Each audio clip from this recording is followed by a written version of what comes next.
All right, we're keeping our fingers crossed for a game on Saturday against Minnesota. How about this Gophers bunch? This has to be tough. They have not played a game in more than 20 days. Before the season started, they were lukewarm at best about even playing football. What's your read on the Gophers? Yeah, in Minnesota, Jayson has not played a game, I believe, since November 20th, and they have now missed 2 in a row. There are over 20 Gopher players that will be out with COVID. We don't know who they are, so that adds to the mystery of this matchup. What we do know is Tanner Morgan's a very good quarterback.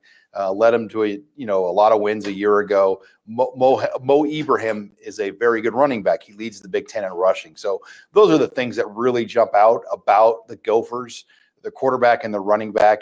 Now, they did lose their best player, though. Rashad Bateman has just opted out to the NFL, decided to hang it up after the COVID shutdown happened there the week of Thanksgiving.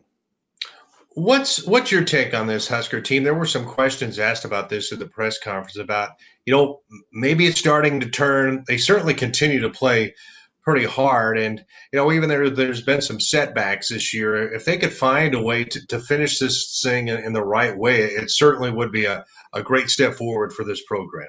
Well, I think that's what everybody sees right now. I mean, it's not necessarily who they're playing and what the records are. It's about just stacking momentum and wins together. And Jayson, that hasn't happened for Nebraska football in a while.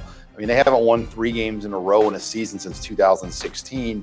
They've only had a couple of times the last few years where they've won 2 in a row.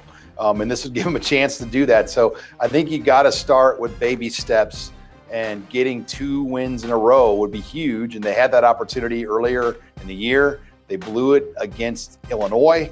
And I think they've got a real opportunity here, obviously, to get a win at home on Saturday, and they're getting Minnesota at a great time. So there are no excuses for the Big Red as they get ready for Saturday. You look for this offense to have some success against a defense that's really struggled. They should, and I would like to see the running game do more. Dedrick Mills shook off some rust.